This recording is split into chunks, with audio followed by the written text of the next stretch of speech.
Did this spring tell us that Athan Kaliakmanis really is that guy?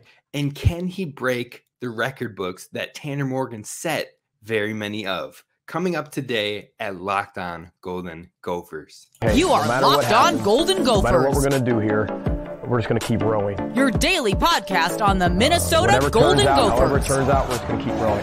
Part of the Locked On Podcast Network. Your team every day. We're just going to keep rowing, and keep rowing.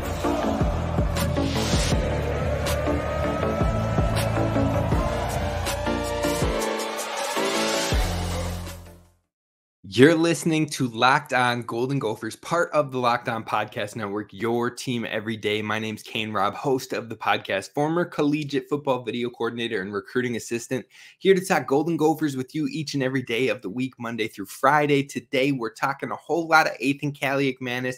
We're going to talk about, do the departures, the decommitments show that, you know what, the future is Athan, along with what we've seen in the spring game. Then we're going to talk about the ceiling and the floor and what that could look like with Athan Kaliakmanis. And then finally, tiers of the Big Ten quarterbacks. Where does he fall when it comes to all 14 starters? We're diving in with all of that today. So be sure to hit subscribe so you don't miss anything like this. Tomorrow, we've got a fun show for you as well. And if you find us on any of your audio streaming platforms, be sure to follow and then leave a 5-star review so others can find the podcast. But let's delay no further. We're talking about Athan Kaliakmanis. We got to start with the departures. So we had 2 departures from the program, kind of. One of them was a transfer in Jacob Knuth, and the other one was, in fact, a decommitment from Aaron Philo, who was a Georgia quarterback who committed to the class of 2024. Now, do these 2 departures, do these 2 changes show that the Gophers are all in and committed on Athan Kaliakmanis? I think in a sense it does, but I don't think that the actual leaving or the departures were solely based on Athan. I think it came to play with other factors as well. When you're looking at Jacob Knuth, the guy who was on the roster, he was looking at that about 3rd string position right now, but I don't think that that was locked. And I think that that played a huge factor into him wanting to leave, along with a couple other factors. The first being, I don't think that was locked because Drew Vioto has been absolutely looking nice in these spring sessions. We've talked about when he committed that he is a very, very intelligent quarterback, a cerebral quarterback. He understands and learns playbooks fast. That's a strength that his high school coach has put out there and let others know, is that he grasps on and gets a full understanding of the offense. And I think that made itself clear in these spring sessions. As he went along, things started to click more and more. Now, he only got 3 passing attempts in the spring game, but I believe he completed 2 of them. The third one was a deep ball. It was just a little short, but other than that, he looked solid. He looked like when he was in the game, we were running more of the offense that we saw Tanner Morgan run, more safer passing options, more RPO actions, and things of that nature. But overall, they're not throwing the entire playbook at him at once in those type of settings because he's been in the program all of, 2 months now. So it's promising to see what he has been developing there. And I think he shows that he can be a reliable quarterback in that quarterback room and a beneficial quarterback for the other guys as well, to help them maybe see things that they don't see or bring up different things that maybe they weren't thinking in that style. I believe his style of thinking is probably much different than Cole Kramer's and much different than Athan Kaliakmanis's. So I think overall, Drew Vioto has shown to be a nice asset for the Gophers, a growing freshman that can be very helpful in this quarterback room. And I think he really pushed Jacob Knuth. I think he was more accurate at times. We got references for that. He was less likely to just get on the run and scramble or bail out in certain scenarios. Jacob Knuth's strength was kind of his dual threat ability and being able to get on the run. But if you can't continue to progress in your reads, continue to make the right throws, the easy throws, and not overcomplicate things, that's going to have people passing you up if they can put it together and they can hit the plays you're supposed to hit. So I think that's a little bit of what we saw with Jacob Knuth. Now, you pair that with losing that maybe third quarterback position, along with the fact that he was only 1 year younger than Athan Kaliakmanis, so there probably wasn't very many opportunities for him to start. You put those two things together, and I think that helps lead to a transfer that we saw with Jacob. But then you flip to the decommitment, and you're like, well, okay, so why is Aaron Philo, a 2024 guy, not going to, or decommitting out of nowhere, really? Decommitting really soon after he made his commitment. Well, we already know this new college space is so wild. It's so different. It's so hard to trust the words of a commitment. So in the first place, it was looking like, this one is interesting. This guy's a 2024 commit, a quarterback who absolutely threw a ton of passing yards in his junior season, had a very good touchdown to interception ratio, was good with making reads, was pretty accurate overall. And you saw the current offers he had, and it's like, wow, there aren't a lot of Power 5 schools looking at this guy, but he's got all the talent. It's all right there on the film. It looks nice. So it was a great get for the Gophers, a lot of talent behind that one. But then you think about, okay, well, he could also see, yes, the starters in place here. It seems like they're really all in on this guy. I want to be a part of it. I'm excited to row, but will I have the opportunity? Will I get a shot? Will it be a competition? And then you add that factor with, he's still getting sweet talked by other scouts, other coaches, other recruiting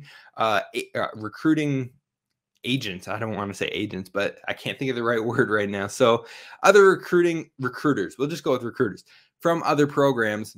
And they're showing him, hey, look, Minnesota's nice and all, but they've got a guy starting, and we're a Power 5 school as well. And we think you can come in and maybe compete right away for the job. Or, you know what?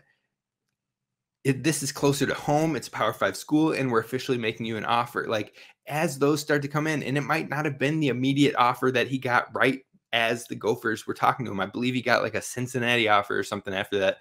I wouldn't put one and one together that is why he decommitted. More so that other schools are probably continuing to get more hot on the trail, getting more in those conversations as they do each and every year. The Gophers have typically been more early to a lot of these potential guys that could start to be risers on the board in the recruiting rankings. And if the opportunity doesn't sit there, if some of these schools that maybe were dream schools or higher up on the scale when it comes to closer to home and not being in winter weather and things like that, I think all of that plays a bigger role into probably why Aaron Philo decommitted from this program. That being said, it's not a massive worry. I think they still have some good potential talents in this class of 2024 to bring in another quarterback, and they will bring in another quarterback, as the Gophers seem to be, and many coaches out there are of the mindset of you should always be bringing in a quarterback. The quarterback is the most important position in any class, most important position on the field. And so if something injury related were to happen, if something unexpected were to happen, you should always have the talent behind them to be able to do next man up, to be able to keep going, hopefully seamlessly, but at least someone that can step up, hold things together, and really put a good product out there on the field. So you're always going to see a quarterback added in almost every class, unless there's a promise made at some point of, hey, you know what? You are our guy. We won't take a quarterback in this next recruiting class just to show you that. But that's kind of where you start to get into, okay, maybe you miss a year or a cycle of quarterbacks, and then you go into the next one, finding another talented quarterback. That's just how it works at college football, from the D1 level to the FCS level to the D2 and D3 levels. You're always looking to bring in at least one quarterback. So overall, yes, I think these departures and the decommitments do a little bit show like this job is solid in Athan's favor, and it's likely going to stay that way. But I don't think that was the sole factor. I don't think it's the only thing of like why these guys were leaving. I think there were bigger factors at play, and we've explained those out. But the reason Athan still is that guy, we're going to talk about coming up next. We're going to break down what does the actual ceiling and floor look like for Athan Kaliakmanis moving into this season and beyond. Could he rewrite the record book already that was just written by Tanner Morgan in multiple categories? Or will it be maybe just below that, what does it look like overall? That's what we're talking about coming up next. First, I got to talk to you about our friends over at Built.com because it's that 100% covered in chocolate, but somehow still good for you protein bar with 17 grams of protein, and it tastes good. That is one of the biggest things I want to stress with these, especially those protein bars that you find in the pharmacy sections and things like that. I feel like everyone I was trying, it was like, oh, this is chalky, or oh, this doesn't taste like anything, or oh, this tastes like medicine. I don't know if you've had those experiences too, but it's not like that with Built Bar. I can say that for a fact. It actually tastes good, and they're covered in 100% real chocolate, so you can't go wrong there. But the flavors are galore. You can find them all over at Built.com and find the perfect flavor for you. And while you're over there, be sure to use promo code LOCKEDON15 for 15% off your order over at Built.com. And if you just can't wait and you need to re-up, you need to restock, then you can head on over to Sam's Club or Walmart to buy a 4-pack or a 13-pack and restock your Built options. But there's nothing like it. You got to give Built Bar a try, and be sure to use the discount at Built.com when you head over that way. Now, Gophers fans, thank you for making Locked On Golden Gophers your first listen when it comes to Gophers daily sports. And also, thank you, big shout out to the everydayers out there. Yesterday, you caught the show where we talked about some fun stuff. We talked about PJ Fleck and the transfer portal, which is ever so prevalent in this moment in time. And we talked about not only the departures and things to consider as players hit the portal. Don't panic in those situations, but think about what is the reasoning for this departure. Is it more opportunity based, or is it more impact? Is it a bigger impact of someone who was getting a ton of time and left for some reason? Taking those factors into consideration. But the biggest thing from yesterday's show that I think most people will love and want to check out is absolutely the success that PJ Fleck has had in the portal. He is a portal production pro right now when it comes to getting guys out of the portal and finding the best in them. The Gophers have only really had 2 misses out of 19 players that they brought from the transfer portal. Otherwise, everyone else has found a role as a starter or a rotational piece that has helped contribute to this Gophers program. So overall, that's a great hit rate.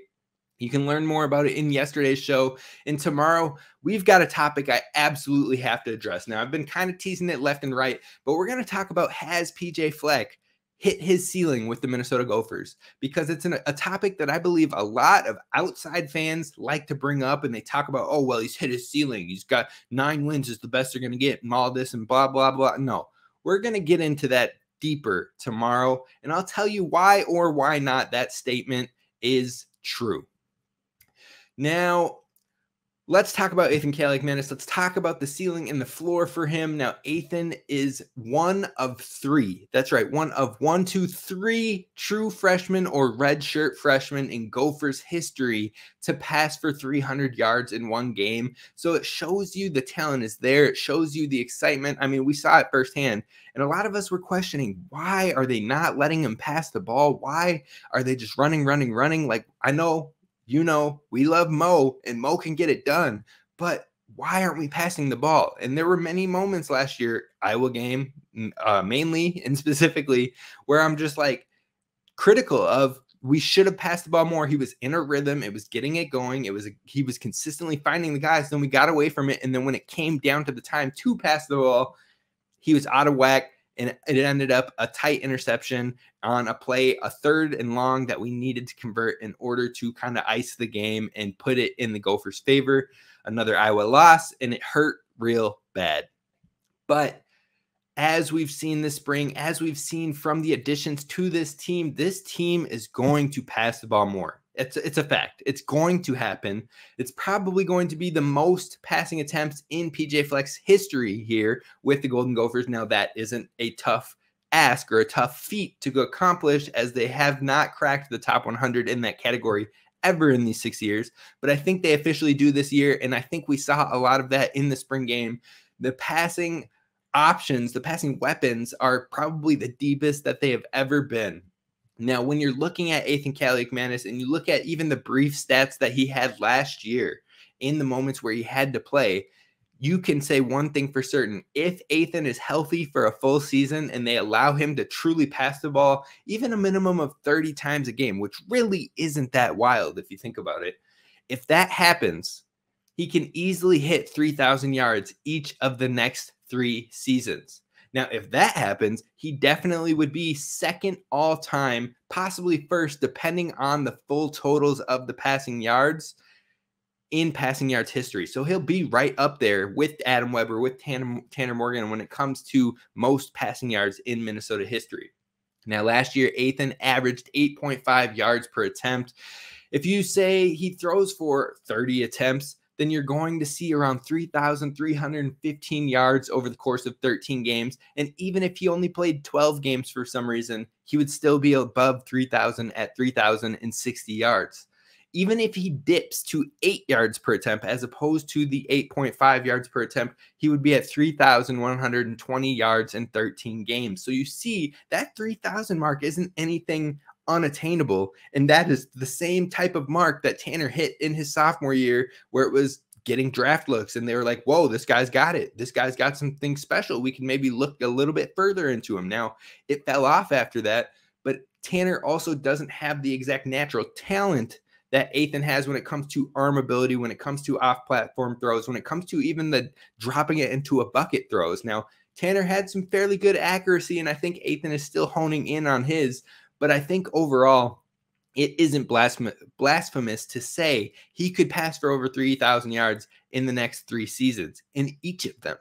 And so I think when you take that into consideration, you're going to see one of the best quarterbackings of the Gophers program history, solely with the talent at hand. You can assume that it's reasonable, in all honesty, that Athan's yards per attempt, which I said was 8.5, or even if you move him down to 8 yards per attempt, it gets him into that 3,000 category. But it doesn't necessarily have to stay put or go down. It could still go up. When you look at guys like CJ Stroud, when you look at guys like Bryce Young, and I'm not saying he's going to come in here and be a Heisman candidate and all these things, but what I'm saying is they're averaging close to 10 yards a game. And in those high-powered offenses where they throw it a ton, that's almost 10 yards a game. So if you can split the difference, get up to that 9, which is attainable, I think you can start to make a case for, oh, wow, he could push towards a 3,700 yard season. And that would be huge. That would be a single season record for sure. That would be maybe untouchable for the next 5-10 years, because the Gophers haven't been such a pass heavy team. But I think overall, you're seriously talking about a Gophers quarterback that can rewrite the record book if given the opportunity. Now, looking at the spring game overall, he had just under 200 passing yards and a touchdown on the air and on the ground. So he had a touchdown on the ground and through the air is what I should have said, and less than 20 attempts in that game. Now, you have to think, of course, he's only playing one side. It was a faster game, not as many full looks as what we're used to seeing in that elevated, sped up spring game. But this is a game where he started super slow, and then he started to put things together as it went on, started to make more accurate throws, started to put more placement throws in there. And now he did have a rough interception that was heavily underthrown. But we might see that from time to time this year just because of some of the more risks with taking more explosive shots. But regardless, you can see that this team is going to pass more, and we saw it from both teams in the spring game. I mean, even Kramer saw a decent amount of passing attempts. I think he had 16. So you put Athan's, I believe, 19 in there. You put Cole's 16 in there, or vice versa, whichever it was. That's about 35 passing attempts in that game. And then you add Drew Viotto's 3. We had 38 passing attempts in that game, in a sped up game, along with a decent amount of rushing attempts as well. If in a full, drawn out, normal paced game, that's what we're seeing, about 30 to 38 passing attempts, depending on the given situation. Look, you can see how it's starting to add up and like, oh, wow, we really could pass the ball a lot more. And I think with that, you'll likely see more big gains. You'll see more big explosive plays like we saw in the spring game from Lemeki Brockington, from Elijah Spencer. And then you're adding in guys like Brevin Spanford, Daniel Jackson, Chris Amon Bell. Once these guys are going and fully healthy, the weapons, the explosive shots, the ceiling is very high for this team and for Athan Kaliakmanis. But if you flip it and you look at the floor, I think the floor is honestly, with a team that's passing 30 to 32 times a game, I think the floor is seriously 2,500 yards, 15 touchdowns, and maybe 10 interceptions if you're taking a ton of shots and just it doesn't always go your way. Now, 10 interceptions could be a little bit concerning, but that's close to what Tanner Morgan saw. He saw about 8 to 9 each year. And so 10 interceptions would be just past that, but that would be taking more risk plays, taking more explosive shots, which also leads to the higher yardage, 2,500 with 15 touchdowns. Now, even with that, I think you're going to still see a decent amount of ground usage because, I mean, even Tanner last year had moments of, whoa, he's just had a 15-yard run. He had a 10-yard run. Oh, Tanner Morgan's wide open. He runs it in for a touchdown. Athan Kaliakmanis' skill set, and he has some wheels on him. I think that you'll start to see a subtle surprise of some rushing contributions from the quarterback, maybe even some more schemed rushing opportunities like we saw in the spring game. So if you're looking at that for a floor, I think that still puts him around top 5 all-time in passing touchdowns and top 3 all-time in passing yards when it comes to that 2,500 a year with 15 touchdowns. At that floor, he's still getting into the top 5 and top 3 in Gophers program history. But if you kick this, I think the ceiling overall is around that 3,700 yards, which we saw, and maybe 30 touchdowns with 5 interceptions, plus maybe 5 touchdowns on the ground. Now, that is something that is exciting. That is a year that would outdo the 2019 year we saw from Tanner Morgan. And if that happens, look out, especially if it happens in one of the next 2 years, because it's not typically just year 1 to year 2 is the best jump you get, and then it kind of averages out after that when it comes to the quarterback. No, quarterbacks have known to grow each and every year over year over year. Now, does it happen every time? No, we didn't see that with Tanner Morgan clearly, but it can happen, and it does happen more often than not that the senior year almost ends up being the best year as opposed to the sophomore or junior years. So I think overall there's a lot of promise.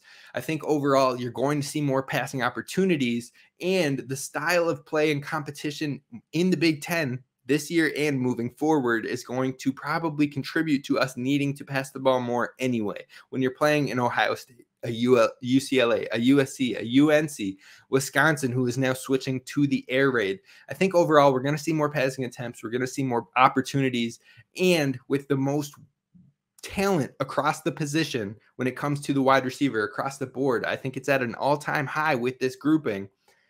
I think it's going to be a special year and a special few years here with Athan Kaliakmanis. But where does he rank in the Big Ten? We're going to tier it out. I'm not going to necessarily give you who's first, second, third, fourth, fifth, etc., but we're going to put them into tiers. And I am going to dive into where Athan fits amongst 5 tiers within the Big Ten coming up next to wrap this thing up.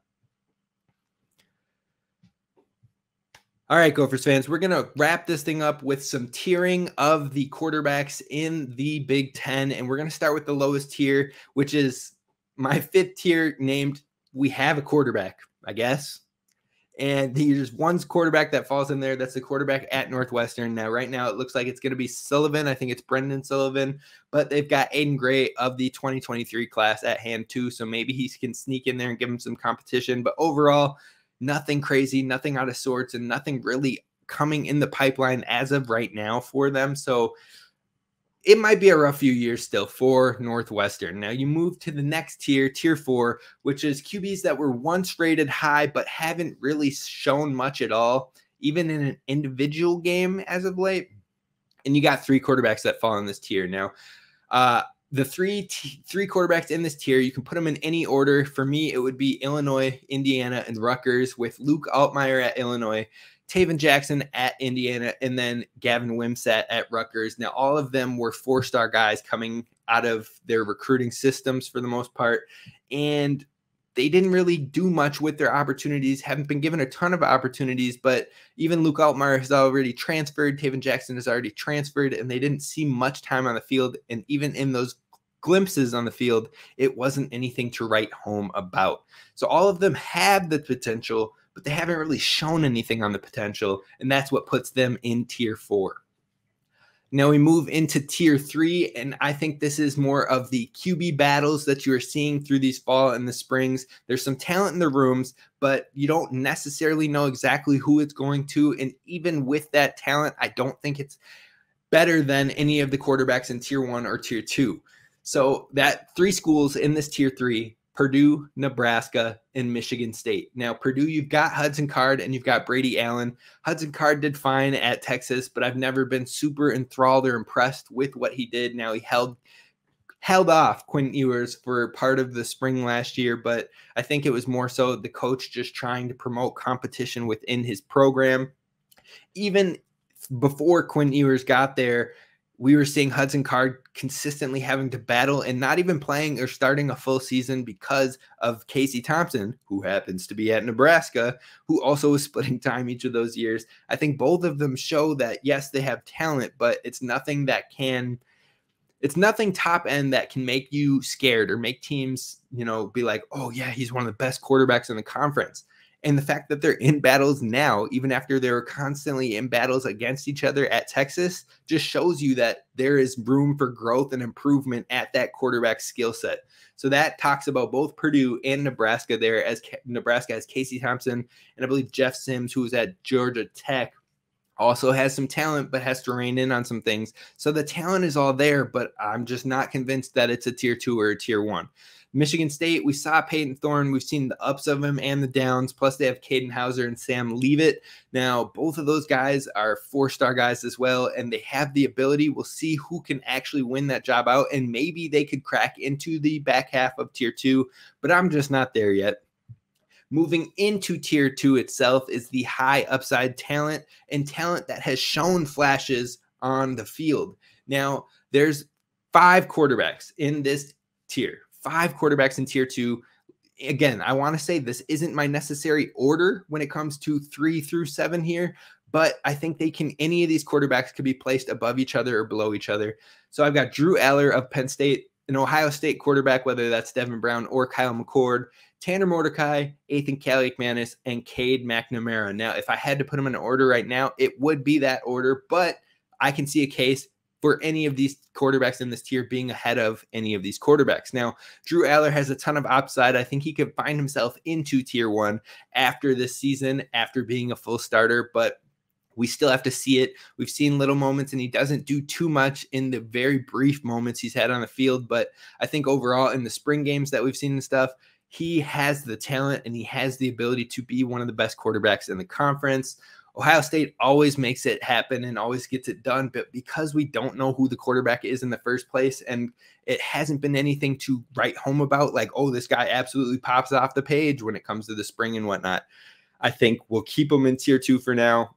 And then you've got Tanner Mordecai. He's proven it. He's had stats over the years, and then he comes in the spring game and throws 4 interceptions. He had some interceptions all over at SMU, coming into a more difficult conference. So we'll see how it all works out. I think the talent is there, but I don't know necessarily if he deserves to be at the top of this tier or if he should be towards the back end of this tier.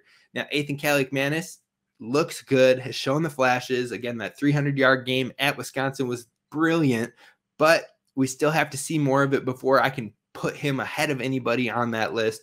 Now, I think he has more upside, a higher upside, and more natural ability and arm talent than Caden McNamara, so that's why I put him in front of him here. But regardless, tier 2 is where he kind of falls in, and then Cade has shown he can do it at Michigan, but then again, had to split time with J.J. McCarthy, then ends up losing the job. So, where is that talent at top-end talent for him? Is it still being a high tier 2 guy, or is it more of that middle tier 2, later tier 3 type quarterback? And then we move into the top 2, the best tier 1, best guys with proven success in the conference so far. And that's J.J. McCarthy and Talia Tungavailoa.